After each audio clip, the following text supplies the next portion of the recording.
Indeed, it is Monday. Forgive me. It's Sunday morning.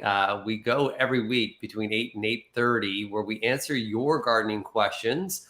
You just have to post them in the comments. You could be watching us this morning on Facebook. You could be watching us on Twitter. You could be watching us on LinkedIn and or YouTube. We're streaming all at one time there. So if you put a question into the comments, I'll be able to see those, help you answer. If you're wondering, who the heck is this guy? This guy is Frank Ferragini, aka Frankie Flowers of City TV's Breakfast Television and City Line, four-time best-selling garden author, 3 or 4-time recipient of Landscape Ontario's Garden Communicator of the Year, product of child labor from my family business, Bradford Greenhouses, and I say that with respect, love, and actually appreciation, and really I'm grateful to have that opportunity.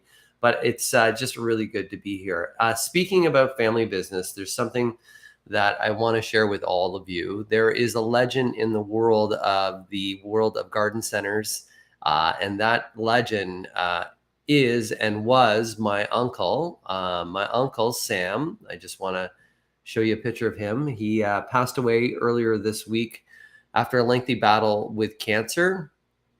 He was the one that oversaw and really managed the retail store in Bradford.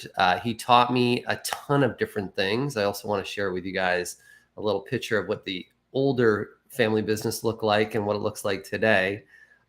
So once again, Sam was the one that really spent a lot of time with me in the retail world and spent a lot of time with me educating me on gardening and helping others. So this is a little picture of a shot of the humble beginnings of Bradford Greenhouses, located just north of Bradford.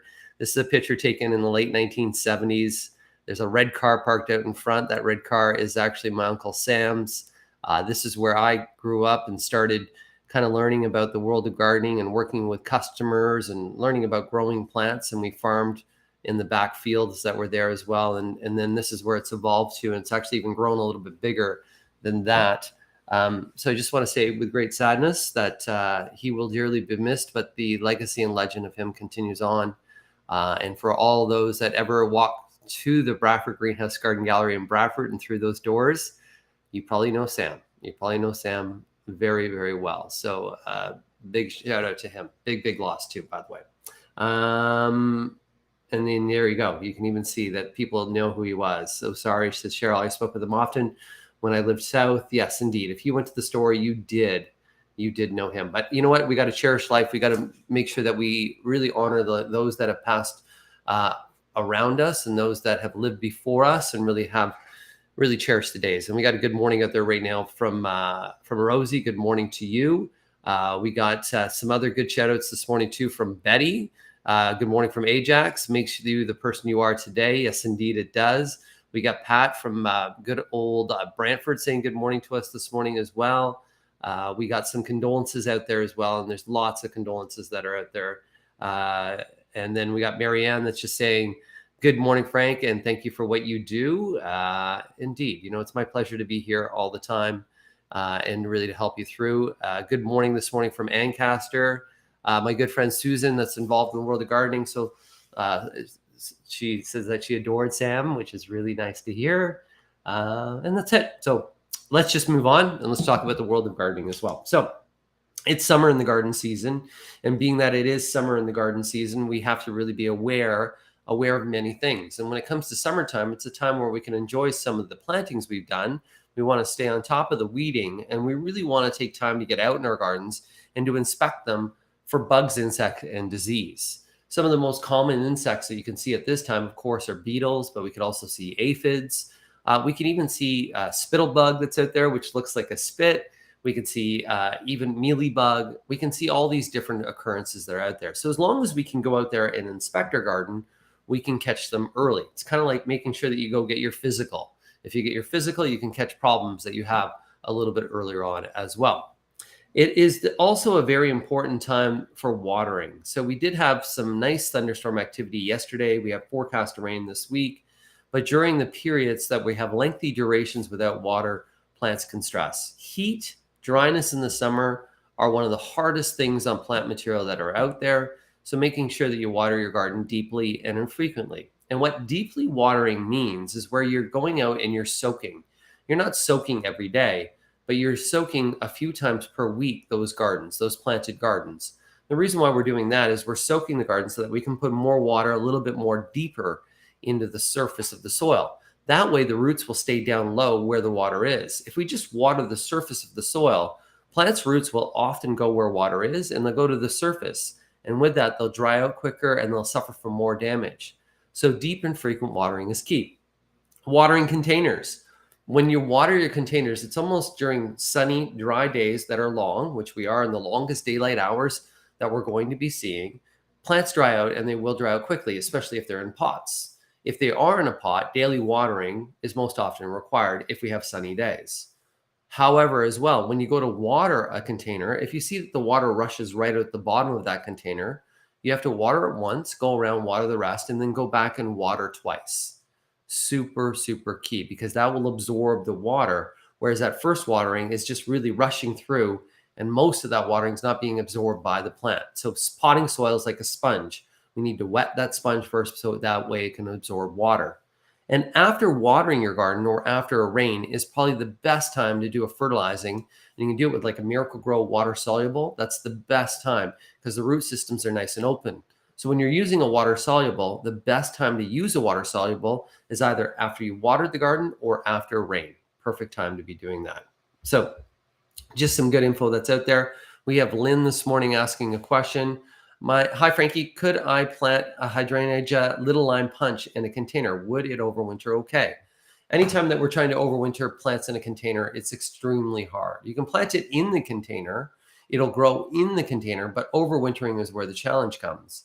If you want to take that, plant it in the pot and plant it inside a pot in the pot, and then each and every fall, what you would do is lift that hydrangea out of the pot and then put it into the ground. So plant it in the ground, pot and all, and then you can re-lift it in the spring and then put it back in the container.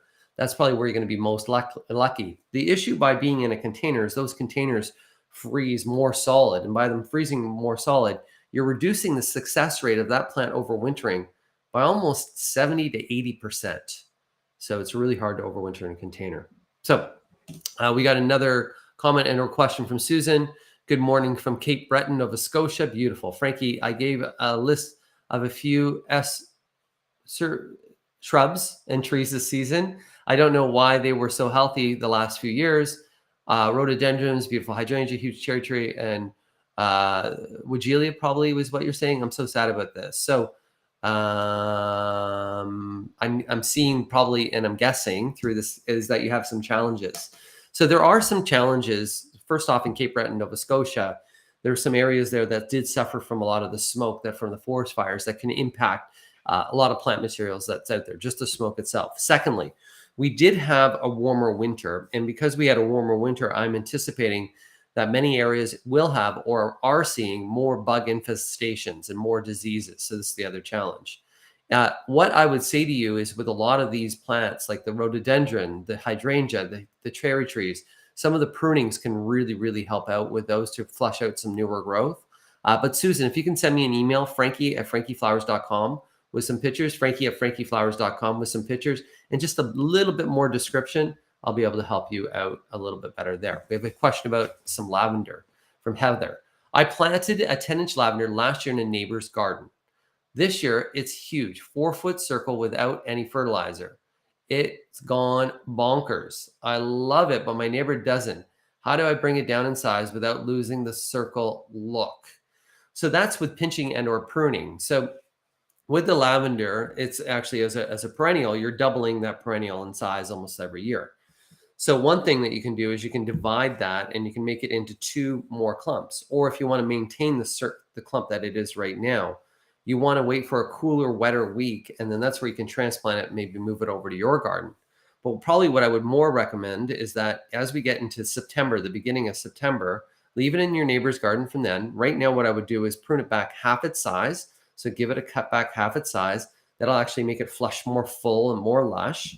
And then in September, you're going to lift it, divide it into 4 sections if it's that big. And then you can put those 4 sections into your garden, and then you can make them into 4 more rounder clumps. And that's just really shaping that'll help those out. It'd be interesting to know what variety that is. We got this question that's here as well. Frankie, are cucumber plants raised from seeds are full of flowers, but beside one, there are no cucumbers. What can we do? So cucumbers, of course, need pollinators. So the flowers, sometimes reducing the amount of flowers you have. So pinching off on some of the flowers. If they're just starting to develop fruit at this time, and that's pollination. And then there's male and female cucumbers. So hoping that you do have male and female, that's what's going to happen. I would say that right now, Liba, you're a little bit early, but I would, if they're full of flowers, instead of having that much flower production, I would reduce the flowers by a third to half. So just kind of pinching those off, and that would be extremely helpful. That would be out there. This is Jenny. She has a question. I have a hibiscus that's not blooming at all. Should I cut it back? So hibiscus need full sun to flower. So if they're not flowering, sometimes the reason why they're not flowering, not enough sunlight. If they've been fertilized with too high of a first number, that's nitrogen, then you're pushing more green. That's the other reason.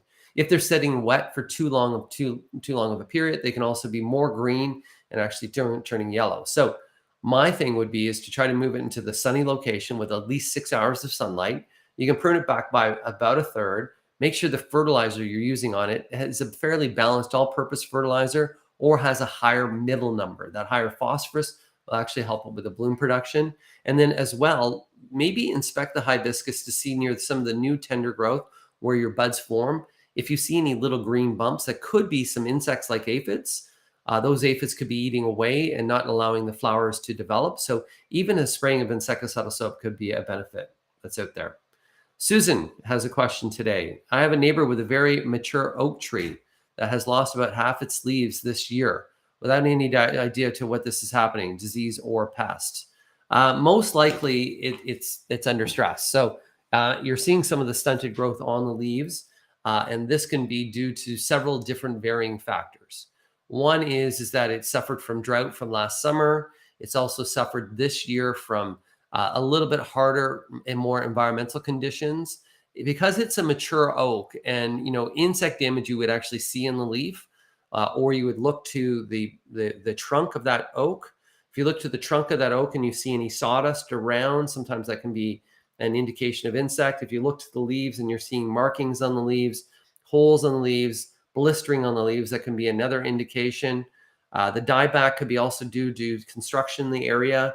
The roots maybe being disturbed, that could be another. But because it's a mature oak, it's worth the investment of getting an arborist in to take a look at it, to first determine what the issue has been. Then next up, can he give it some a root fertilizing? Sometimes you can do some injections into the tree itself to stimulate that tree back into health, because we don't want to lose a mature oak like that. So that would be my suggestion. We have another comment or question. Are sunflower plants prone to bugs? Mary Ann. Sunflower plants can get insects. It's not necessarily that they're prone to bugs, but there are bugs out there that will go to them for sure. Beetles, of course, like your June beetles, Japanese beetles. You can see those on aphids. They could easily go on thrips as well on sunflowers. Insecticidal soap, like a bug be gone. Just spraying that on occasion is a huge, huge help to make sure you diminish and or reduce the chance of getting insects on those sunflowers out there. Question about eggplant. Good morning. My eggplant is flowering. Do I have to prune it or just let it go? What I would recommend with eggplant, once they develop their fruit, they get to be quite heavy. So staking the eggplant right now that it's in flower, so putting a bamboo pole, or even sometimes even using a tomato cage around it, so that when it does bear the fruit, it can support the fruit.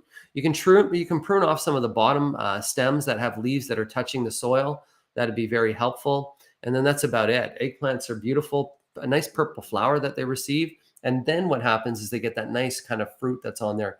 I often like planting them alongside some of my containers because they look like a really good plant. They can get disease, insect damage on the leaves. So just make sure that you watch out for that. And then once they get bug be gone is a great solution for that. Question that we have here about daylilies. From Coburg, Wendy, good morning. My daylilies only set up 4 blooms this year, same location and conditions. What could cause that?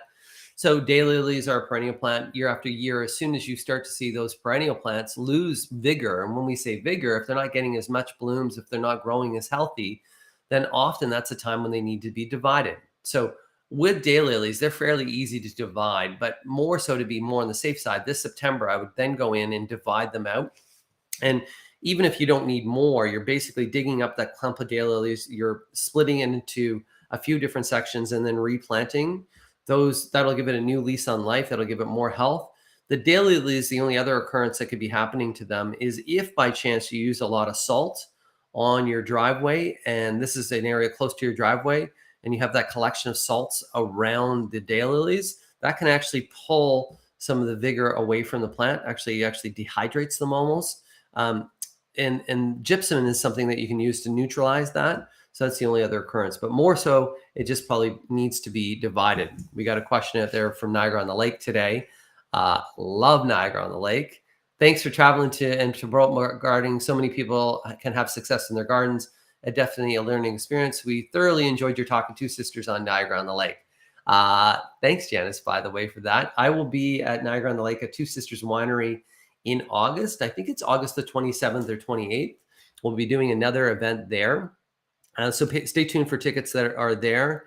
Niagara on the Lake, if you guys want to, if you're thinking about going to visit Niagara on the Lake, if you go to Pillar and Post, you'll see on my Instagram, I posted their beautiful garden that was designed and inspired after Monet, that's located just right across the street from Pillar and Post, open to the public, that you can go for a walk through.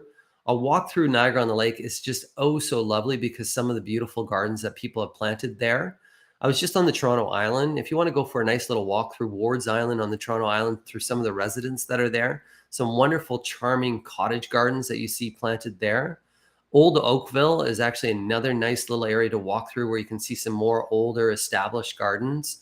And this is where I'm seeing pride of ownership. And this is where I got to tell you, it's really frustrating for me. And I know that gardening comes with an expense and or cost, but there are many people out there that have spent so much money on the real estate of their properties and then just really don't take care of their property. The grass is growing long. There's no pride of ownership. There's no care and or love.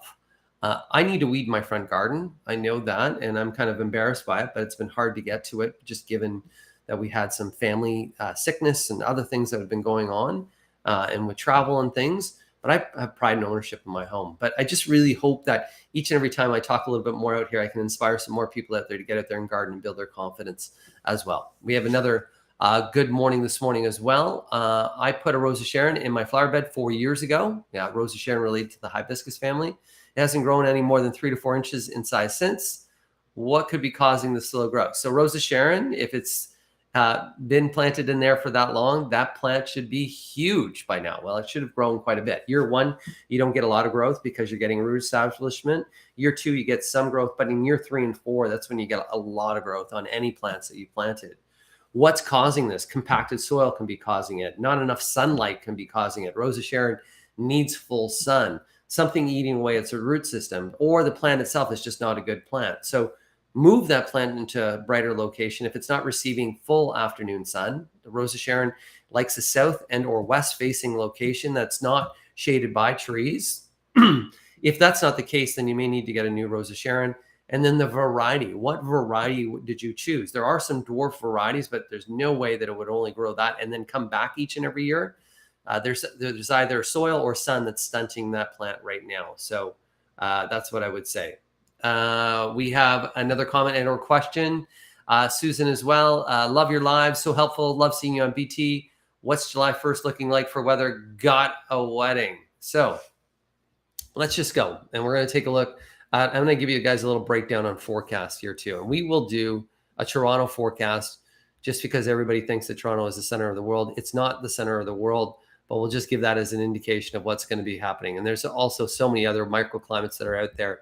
So we can't use Toronto as a barometer, but let's just tell you what's going on. So if we look at today, for instance, pretty much across the province of Ontario, later this afternoon, the threat of some isolated thunderstorms move their way through. Tomorrow, you're going to see some rain. It's actually going to be a fairly wet day overall with up to 20 millimeters of rainfall that could happen through tomorrow. Then what we're seeing is unsettled conditions Tuesday through Wednesday.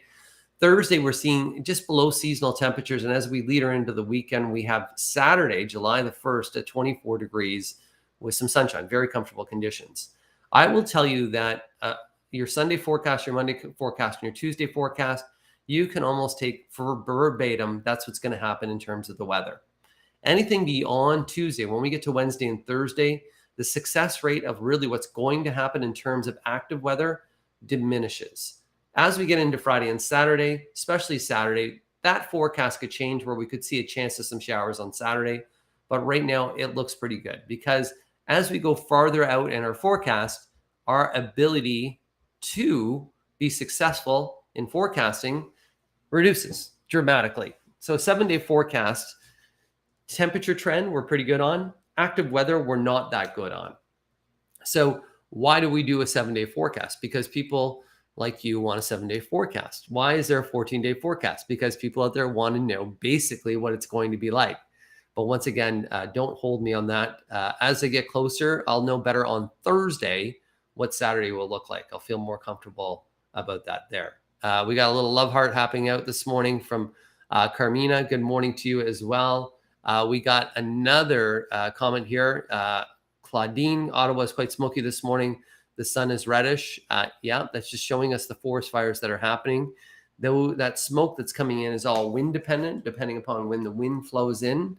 So you could have a smoky morning and a clear afternoon. The reddish sunsets and sunrises that we've been seeing are quite remarkable in terms of what they look for photography, but they are showing us that things are severely being damaged this year in terms of the forest fires, and every little thing you can do matters. So if you're making your space a little bit more environmentally friendly, you're being more aware, and you're actually helping just a little bit each and every day with the environment, and small steps can make big changes that are out there. Kathleen, good morning. Please help from Keswick, across Lake Simcoe from where I am. Having trouble with rose slugs. First time rose growers are here, and I'm having a time. My poor leaves picking them off.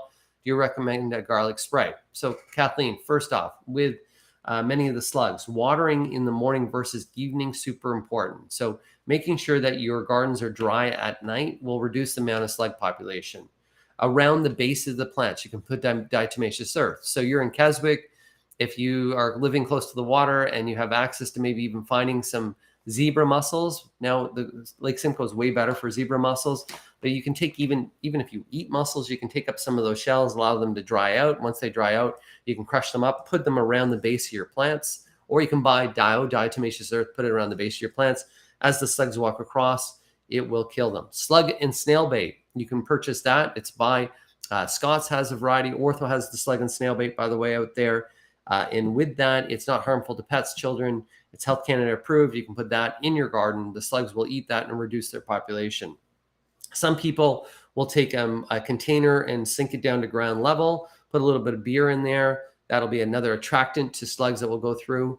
Slugs will not walk across copper. So sometimes even getting a copper tape, putting it around the base of your rose plants, that can help out as well. So those are some different strategies, but watering in the morning versus night, key, slug and snail bait, best product that you're going to get out there as well. We have a comment and or question from Kathy. Hi, Frankie, or hey, Frankie. Can I move my peonies after they bloom? You can. The only thing is that if we're during a hot period of weather and it's dry, then they will go under some stress. So if you're moving your peony plants, and those are pretty easy to transplant, when you're transplanting them, don't plant them too deep. So you actually want to make sure you plant them a little bit above soil level, that root ball, and just hill some soil up. Use a quick start fertilizer and make sure that you're not leaving for a couple of weeks after transplanting them, because they will need frequent waterings so that they can establish themselves. Eastern redbud, beautiful tree. Karen says, I have an eastern redbud with bark peeling at the base. Should I be concerned? No. If you're seeing sawdust at the base, you should be concerned. A little bit of peel, especially on an eastern redbud, totally normal, totally something that you have no issue that is going on out there. Matthew, my good friend that's always keeping me up to on movies, is asking, dear Frank, have you seen The Flash yet? I saw it this week and it's very, very good. Thank you. I've not seen it. It's been an incredibly busy week that I haven't had any spare time at all. Is there any way to tell from tomato flowers if they're going to develop blossom end rot? No, because blossom end rot is often created after the flowering stage. Blossom end rot is if you put more calcium in your soil. So if you're using a calcium fertilizer or a fertilizer like a calcium rich, Miracle Grow Shake and Feed with the red top has the calcium within it. you'll reduce the amount of risk for blossom end rot. Blossom end rot is caused environmentally by weather patterns. It's also caused by an inconsistency in watering. So where you're allowing them to get too dry for a period of time, then too much water, and that inconsistent watering can cause blossom end rot. So you can't really tell by the flower stage. It's really what happens after the flowering that happens. If you had plants in the same area from blossom end rot as last year, that's when you want to change the soil if they're in pots, or you want to plant them in a new area so you just can reduce that chance that's out there. We have Judy. Judy, I planted my beans twice and they have not come. The second time I soaked them, like you said, I put water in the trench when I plant them and water them every 2 to 3 days. What am I doing wrong? Judy, in terms of planting depth, the bean doesn't need to be planted that deep. So whatever that seed is, if it's the height, whatever the height, 3 times in depth is the maximum, even 2. The seeds that you're using could not be viable. So it could be an issue of the seeds that you have are older seeds that are just not viable. So that's the only other concern that I have. Bean seeds generally germinate within 5 to 7 days. So you can see germination. Sometimes, even if you don't see them coming out of the soil, if you remove the soil a bit, you can actually see that they've cracked. The reason why we're soaking the bean seed ahead of time is sometimes they're a little bit thicker of a seed. And by soaking them, we're actually almost softening that seed so it's easier for it to germinate. So the reasons why they haven't come out of the soil is they're either been planted too deep or the seed's not viable. It's an older seed that's out there. We got Maria saying good morning to you. Good morning, Maria, that's there. We have another question from Joyce. How do I know if my dwarf lilac tree is dead? It started to leaf our flowers and then all went dead brown and dry. So that could be a disease that's happening. Go to the stem of the dwarf lilac and just scratch the bark. If you see green or white, it's still living. And then go to the stems that branch out from the main stem because it's grafted and scratch those and see if it's white and or green, and then they'll be living. If you see that, prune it all at this time by about 1/3. Keep watering it. It could have went through, it did go under stress. So what caused that stress could be a bunch of different variables that happen. It could be a disease, but by pruning it and then just keeping it well watered, should flush it back into growth if it's still alive. So those are some good things.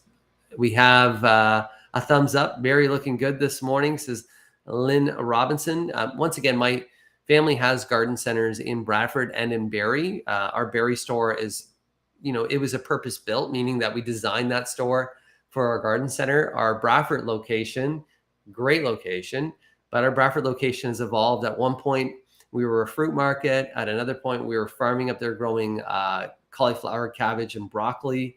One time we even grew parsnips up there. And then we continue to evolve into the garden center. But really, most of the plants that we sell that are our own plants that are grown in Bradford as a way. Question that we have here: what is the best way to revive lots of pansies? So Elda, pansies are a cool temperature plant. So once we get warmer conditions, those pansies tend to stretch and tend to burn out. So just cut them back by about half their size. And then what you'll see, and you may have to cut them a few times, as we get more towards August and we get cooler nights, you'll start to see those pansies revive. Into September, they'll really revive, and then they'll actually bloom all the way through into October. But they're going to look like crap from June, July into mid-August. They just will. They'll stretch. They'll look like crap. So you want to continue to just cut them back. Linda's just telling us that she's in PEI on vacation. Enjoy there, Linda. How do I get foxglove to come back next year? So Marie, foxglove is digitalis, and it's a biannual that often drops its seeds when it's in bloom. So you allow the flower heads to go. You allow those flower heads to then go into seed production. You allow those seeds to drop. You don't want to work and or put a thick mulch around the base of those digitalis, and then they'll reseed themselves and grow for next year. So those are some of the things that you can do that's out there. Bugs keep getting into my tomato plants. This is Jalissa. Of course, I said that we would have so this is where you got to do integrated pest management. Integrated pest management is where you're treating for the bugs, and even you're doing it bi-weekly. And even if you don't see bugs on there, you're actually continuing to treat. So something like Bug Be Gone is something that you can use. If you see tomato hornworms that are on there, you can also use BTK for those. BTK, I just wanted to actually go through something again before I leave you here, because we are at 30 minutes here, but I want to show you guys something that got a lot of attention this week when I did a little talk on breakfast television. And that little talk on breakfast television was all about the boxwood moth. And that boxwood moth that was out there is really something that's affecting a lot of boxwoods. And you can go, and all you have to do is type in box tree moth on your Google search or any search engine. You'll see that there's the caterpillar stage and the moth stage. If you're seeing your boxwoods brown right now and you're wondering what the hell's going on with my boxwoods and they're looking really sick, this is happening in Southern Ontario. If you see them in a caterpillar stage, that's when you can treat with BTK. That BTK will actually take care of a lot of them, and it'll be really good for helping that issue. But also there's a way that you can go on and report if you have it in certain areas, especially in Eastern Ontario and Eastern Canada. We're looking to see if there's any of that, but I really suggest that you can go to hortrays.com/box tree moth, but even just go into your Google search and you can find it there as well. So once again, that's what's causing havoc in boxwood. So we're at 30 minutes today, guys. I really like to thank everybody that joined us. Once again, I just want to pay tribute to my Uncle Sam, who passed earlier this week, who has taught me an immense amount of the knowledge that I have today. And I'm going to continue to share that knowledge and to inspire other people to garden out there, to honor him and to honor all those that have taught me about the wonderful world of gardening. And there's nothing like a garden, guys. There's nothing like getting out there, being in nature, growing something. And even though we have bugs, slugs, and weeds and challenges, we're going to see challenges through our lives. And it's how we overcome those challenges and how we rise to the occasion. Sometimes it's how to work with those challenges, how to work with those bugs, maybe how to work with those raccoons coming in your garden. So that way that we can all have a positive result in the end, and we can all live life with a smile, because there's nothing like smiling. And if you're smiling in life, you're blooming good. Have a great day, guys. Bye.